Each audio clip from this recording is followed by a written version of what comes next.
बहुत अपना फायदा निकाल के आपको सब कुछ उसका फायदा वगैरह निकाल के आपको आपसे पैसे ले रहा है।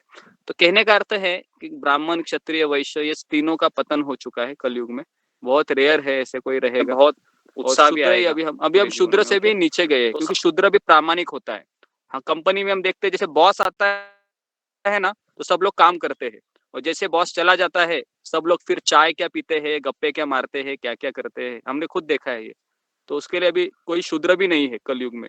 हाँ, सब लोग ऐसे ही शूद्र से भी नीचे कैटेगरी के हैं। तो इस तरीके से ये इसमें बताया गया है 4 वर्ण। ओके, तो अभी हम 45 से लेके 48 तक अपने कर्तव्यों को निभाते रहने का महत्व बताया गया है। ओके, तो 45 से लेके 48 तक पढ़िए।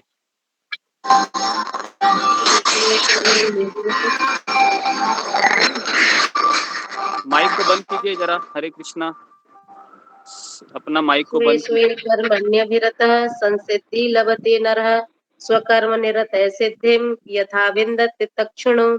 अपने अपने कर्म के गुणों का पालन करते हुए प्रत्येक व्यक्ति सिद्ध हो सकता है। अब तुम मुझसे सुनो कि यह किस प्रकार किया जाता है। यतः प्रवृत्ति भूतानां येन सर्वमिदं ततं स्वकर्मणा तभभ्यचर्य सिद्धि विदन्ति मानव। जो सभी प्राणियों का उद्गम है और सर्वव्यापी है, उस भगवान की उपासना करके मनुष्य अपना कर्म करते हुए पूर्णता प्राप्त कर सकता है। श्रेण्याश धर्मो विगुण पर धर्मात् स्वनिष्ठितात् स्वभाव नियतम कर्म कुर्वान्ना प्रोत विकल्विषम। अपने वृत्तिपरक कार्य को करना, चाहे वह कितना ही त्रुटिपूर्ण ढंग से क्यों न किया जाए, अन्य किसी के कार्य को स्वीकार करने और अच्छी प्रकार से करने की अपेक्षा अधिक श्रेष्ठ है। अपने स्वभाव के अनुसार निर्दिष्ट कर्म कभी भी पाप से प्रभावित नहीं होते। सहजम कर्म कौन्तेय सदोषमपि न त्यजेत सर्वारंभा हि दोषेण भूमेनाग्रे बात्रतः। प्रत्येक उद्योग किसी न किसी दोष से आवृत होता है, जिस प्रकार अग्नि धुएं से आवृत रहती है। अतएव हे कुंती पुत्र, मनुष्य को चाहिए कि स्वभाव से उत्पन्न कर्म को, भले ही वह दोषपूर्ण क्यों न हो, कभी त्यागे नहीं। हाँ, ओके, रोको। तो अभी ये इसमें देखिए 45 श्लोक में भगवान कहते हैं स्वे स्वे कर्मणि अभिरत। स्वे स्वे मतलब अपना अपना कर्म के गुणों का पालन करते हुए प्रत्येक व्यक्ति सिद्ध हो जाता है। माइक को जरा बंद कीजिए। हरे कृष्णा समर्थ। तो स्वे स्वे कर्मणि अभिरत, तो अपने अपने कर्म के गुणों का पालन करते हुए प्रत्येक व्यक्ति सिद्ध हो सकता है। मान लो कोई व्यक्ति वैश्य है तो वैश्य का धर्म करते रहो, ब्राह्मण बनने का प्रयास मत करो, अपना अपना स्वभाव के अनुसार आप चलो। अगर कोई स्त्री है, अपने धर्म का पालन करो और वहां से कृष्ण की भक्ति करते करते आगे बढ़ो।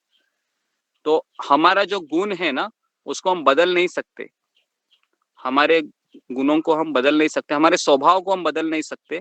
लेकिन जब हम कृष्ण की शरण में जाएंगे तो फिर हम धीरे धीरे हमारे जो गुण है ना, उसको हम सुधार सकते हैं, या सुधारना हो जाती है। क्योंकि 3 गुणों के ऊपर भगवान कृष्ण है और 3 गुणों को नियंत्रण करने वाली माया देवी है, दुर्गा देवी, और दुर्गा देवी के ऊपर कृष्ण है। तो इसलिए हमें अपना अपना कर्तव्य को निभाना चाहिए, लेकिन कर्तव्य करते समय हमें उससे आसक्त नहीं होना चाहिए। जब आसक्त होता है तो फिर वहां पर क्रोध, झगड़ा, निराशा, तनाव, ये सब हमको फिर दिखाई देता है। ओके, 46 श्लोक में बताया है कि जो सभी प्राणियों का उद्गम है और सर्वव्यापी है, उस भगवान की उपासना करके मनुष्य अपना कर्म करते हुए पूर्णता प्राप्त कर सकता है। तो समस्त प्राणियों का उद्गम कौन है? कृष्ण है। सर्वव्यापी कौन है? कृष्ण है।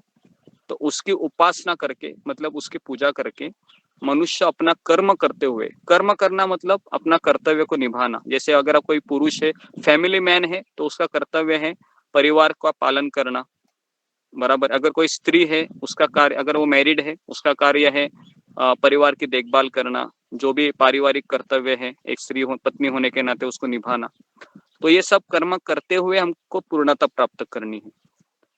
ऐसा नहीं कि चलो अभी सब माया है छोड़ के देते हैं, ऐसा नहीं है।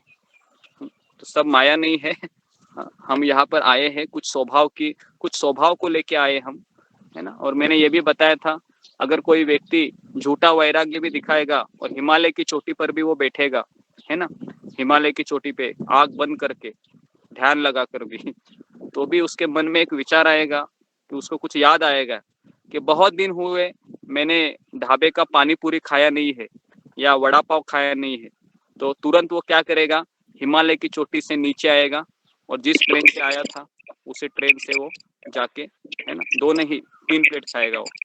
तो इस प्रकार से ये हमारे जो वासनाएं हैं वो इतने जल्दी जाती नहीं है।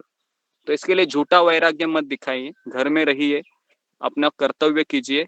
सुबह देखो यहाँ पर सब कुछ मिल रहा है, सुबह आप 4 बजे उठिए, भगवान का, है ना, भगवान का भजन कीजिए, जपा कीजिए, है ना। उसके बाद 2 बजे आइए, 3 बजे आइए, 3 से 4 गीता क्लास होता है वो सुनिए। तो यही आप सुनते सुनते जपा भगवान का करते करते 1 साल क्या, आप 1 महीने के बाद ही आपको ऐसा लगेगा कि मेरे में कुछ परिवर्तन हो रहा है। केवल आप में ये होना चाहिए, प्रामाणिकता होनी चाहिए।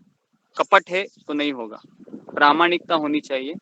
और कृष्ण है हमारे अंदर ही बैठे हुए, हम पूरी दुनिया को टोपी लगा सकते हैं लेकिन कृष्ण को टोपी नहीं लगा सकते। तो उसके लिए आध्यात्मिक जीवन में प्रामाणिकता को बहुत महत्वपूर्ण है। प्रामाणिक मतलब ईमानदारी, जैसे छल कपट नहीं होना चाहिए, ना, इस तरीके से। 47 श्लोक में बताया है, श्रेयान स्वधर्मा विगुण परधर्म स्वनिष्ठिता। तो व्यक्ति ने अपना अपना कर्तव्य को निभाना चाहिए, चाहे उसमें दोष क्यों ना हो। किसी दूसरे के स्वभाव का हमको अनुकरण नहीं करना चाहिए। जैसे अभी मान लो मेरे में टीचिंग का प्रोफेशन है, मतलब मैं दूसरों को अच्छा पढ़ा सकता हूँ, लेकिन इसमें कम पैसा है और मैं देखता हूँ कि कोई सॉफ्टवेयर इंजीनियर है तो उसको ज्यादा पैसा मिल रहा है, लेकिन मुझे वो कंप्यूटर के सामने बैठना अच्छा नहीं लगता है, लेकिन फिर भी मुझे पैसा चाहिए, तो फिर वो व्यक्ति क्या करेगा, अपना प्रोफेशन छोड़ेगा टीचिंग का और वहां पर वो सॉफ्टवेयर इंजीनियरिंग करेगा और फिर उसमें वो खुश नहीं रहेगा, पैसा भी मिलेगा, खुश नहीं रहेगा। तो उसके लिए भले ही मेरा जो स्वभाव है जिसमें त्रुटि है, पैसा नहीं ज्यादा मिल रहा है, लेकिन अपना अपना स्वभाव के अनुसार आप कार्य करो, दूसरे का नक्कल मत करो। हाँ, तो लेकिन कलयुग में क्या होता है ना कि मुझे अभी तक पता ही नहीं चल रहा है कि मेरा स्किल क्या है। ऐसा भी होता है कभी कभी, बच्चा 10th स्टैंडर्ड पास करता है, माता पिता सोचते हैं कि बच्चों को अभी क्या कराओ, साइंस में डालू, कॉमर्स में डालू, इंजीनियरिंग करूँ, डॉक्टर करूँ। तो माता पिता के सामने ये बहुत बड़ा चैलेंज होता है। लेकिन हमें इसके लिए वो कभी कभी उसका ग्रेजुएशन हो जाता है, तभी भी उसको पता नहीं चलता है कि मेरा हॉबी किस में है, मेरा स्किल किस में है। तो हमें उसको पता होना चाहिए कि मैं अच्छे से क्या कर सकता हूँ, है ना। तो और उसी फील्ड में आपको जाना चाहिए, वो पैसा नहीं देखना चाहिए।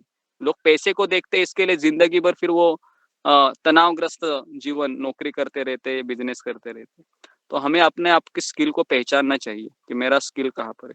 ओके, तो ये हो गया 47। मनुष्य को चाहिए कि हाँ, भगवान को प्रसन्न करने के लिए कार्य करो। तो अर्जुन एक क्षत्रिय था, तो उसके लिए भगवान ने कहा तुम ब्राह्मण मत बनो। हाँ, अर्जुन सोच रहा था कि मैं जंगल में चला जाऊं, मेरा दादाजी है भीष्म पितामह, मैं उसको मार नहीं सकता, मेरा गुरु है द्रोणाचार्य, मैं उसको मार नहीं सकता, मैं जा रहा हूँ, संन्यास लेता हूँ, कृष्ण आप ही राज संभालो, मुझे राज नहीं करना है। कृष्ण बोले नहीं नहीं, तुम क्षत्रिय हो, तुम्हारा शादी हुआ है, तुम्हारे बच्चे हैं, तुम्हारी पत्नी है, तुम संन्यास लेना ठीक नहीं है, तुम्हारा कर्तव्य करो।